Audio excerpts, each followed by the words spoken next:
Okay, guys, so now I'm doing a series of me reading these ghost stories from, I don't know when they were around, probably the 1800s. And yeah, it's in a book called Spooky Pennsylvania, Tales of Haunting, Strange Happenings, and Other Local Lore.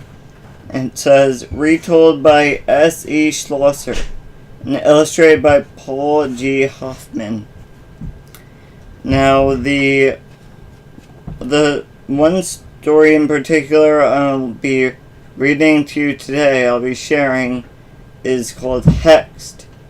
It's set in Reading, Pennsylvania, and it is in part 2 of the book called Powers of Darkness and Light. So, here goes. Hexed. Set in Reading.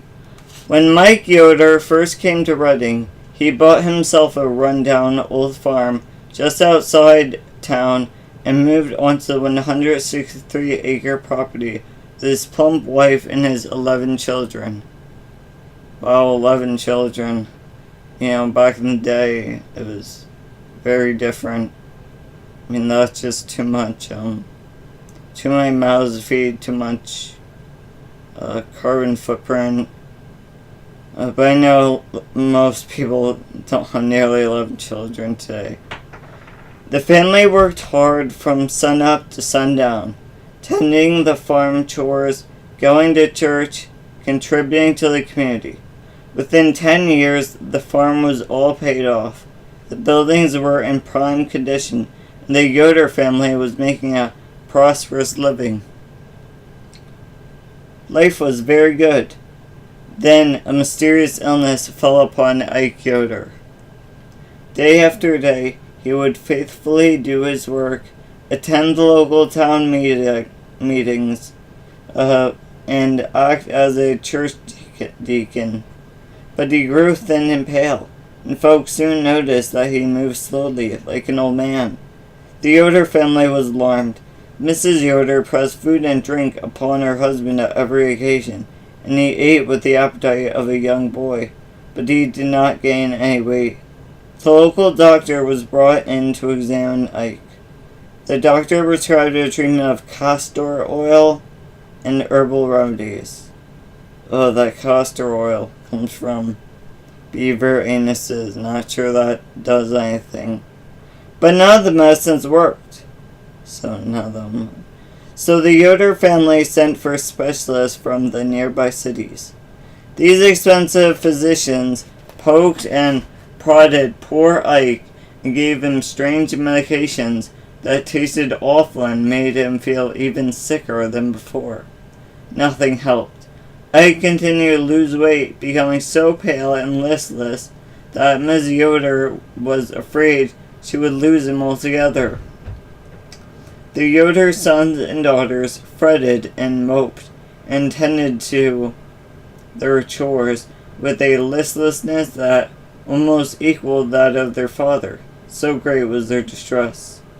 One by one, the specialists all told Ike that there was nothing more they could do. It would be lost if he put his affairs in it would be best if he put his affairs in order and wrote his will. Well, Ike might be weary and thin, but he wasn't ready to die. He talked things over with Mrs. Yoder, who suggested that they call in the local Hex doctor. Ike knew then how very frightened his wife was for him.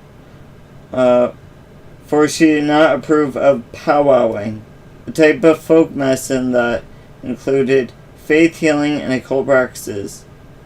But they had both observed the powwow doctor getting results when all hope was lost, and so Ike agreed to see him. The Hex doctor was a mysterious figure who was quietly important in the community. The powwow man was reputed to have special knowledge and magical power. It was rumored that he possessed the 6th and 7th books of Moses. the tone from which he had learned the secrets of the great prophet himself, including the magical marks, seals, amulets, and symbols to protect against evil and drive it away. His collection also included the book Egyptian Secrets, or White and Black Art for Man and Beast by Albertus Magnus. This book was centuries old, and within it were suggested techniques for curing sickness, for obtaining and holding powers over other people, and for many other fearful things. The Hexed Doctor was tall and very thin, with a shock of unruly white hair, a sharp, cornered face, a soft voice, and snapping black eyes. The first thing he did was to question the patient about his symptoms. Then he made Ike lie down on the bed, and he waved his hands rhythmically above the farmer's prone figure, chanting softly all the while. Afterward, the Hex Doctor allowed Ike to sit up as he inquired of him, "Do you have any enemies?" "None, sir," Ike Yoder replied. The Hex Doctor looked to Mrs. Yoder, who shook her head. "None that I know of," she said. The Hex Doctor frowned in thought. "All the signs point to a hex of some sort," he said. "Perhaps you have an unknown enemy." He fetched a book from his pack. The Yoders recognized it at once. It was Durlang Verborgen Schatz und Lost Friend, known in English as The Long Lost Friend, by John George Homan. It contained a collection of supernatural recipes, spells, and procedures for the occult healer. The Yoders exchanged uneasy glances as the Hex Doctor consulted the text, looking up the words for some powerful powwowing incantation. The item was swiftly located, and the Hex Doctor put himself in a trance in the hopes of discovering the identity of the Yoder's enemy. "I see," the Hex Doctor began in a deep, booming voice, quite unlike his natural one. "I see an old man. He's dressed in blue trousers with thin white stripes. He has a small beard on his chin and a hand that shakes with palsy. Over his arm, he carries a red horse blanket." That's Jake Wetzel," Mrs. Yoder exclaimed. "He is our neighbor to the south." The Hex Doctor blinked several times to bring himself out of his trance. "Does he hold anything against you?" he asked the Yoders. "He tried to buy my lower field a while back," Ike said slowly. "The one with the stream running through it. But I refuse to sell it. I don't aim to split up my land." "Ah," said the Hex Doctor softly. His eyes seemed to pierce through Ike's skull. "And did Jake say anything to you when you refused to sell?" "No," Ike said slowly. "He didn't say anything. The way the farmer spoke told the Hex Doctor that something had occurred to him." Did you do anything?" the Hex Doctor asked, very softly indeed. "Ja, Mrs. Yoder broke in. He came to the field every evening just at sundown for a week following his talk with Ike, and he waved his red horse blanket up and down 3 times, flopping it right over the field as if he owned it. We got so tired of his antics that our eldest son finally chased him away with a shotgun, and that was the last we've seen of him." "So that is it," said the Hex Doctor solemnly. "Jake Wetzel hexed you, Ike, because you would not sell your land. You are verhexed, which means bewitched. and will die if you do not break the curse. Mrs. Yoder almost fainted and had to be helped into a chair. What must we do? Ike asked the Hex Doctor. The Hex Doctor gave them a series of detailed instructions, of which they took careful note. Then he left the house, and Mrs. Yoder went down to the kitchen to carry out the Hex Doctor's cure. First, Mrs. Yoder melted wax and formed it into the figure of a man, declaring that the name of the image was Jake Wetzel. This was done to fix the image upon the man who had hexed her husband. Then she took out her sewing kit, drew forth her box of pins, and began sticking them one by one into the image, to torture it into releasing the hex.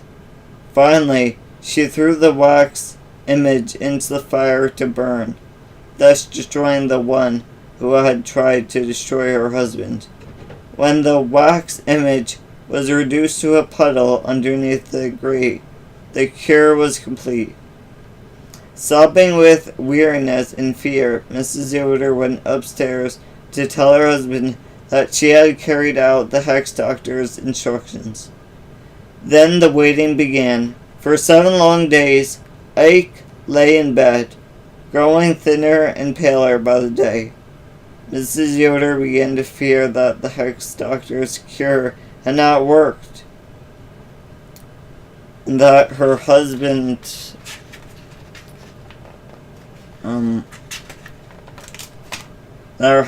would die.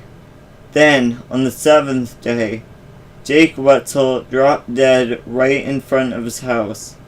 At the same moment, the strength returned to Ike's body, and he sat up, his cheeks flushing with color, and his eyes sparkling with renewed health and vigor. "Mother, I am hungry!" He bellowed downstairs. Wait, that was his mother. That's his wife, not his mom, so I don't know, whoever wrote this wasn't paying attention. Mrs. Yoder came running up from the kitchen, her hands covered in flour. She started laughing and crying in delight when she saw her husband, who was already climbing out of bed. The Yoder children came running into the house soon afterward with news of Jake Wetzel's death. They found their father consuming large quantities of food at the kitchen table. "Thank God!" the oldest son exclaimed. His siblings echoed him, and they all ran to hug their father. From that day on, Ike Yoder was a healthy man. Okay, that was a good story. It's called Hexed. I don't know who it was by, but it's retold by S.C. Schlosser. Might have been real. Probably was real. I mean, magic was a lot more common back in the day. Just about the Industrial Revolution was kind of the turning point when most people, had no knowledge of this stuff.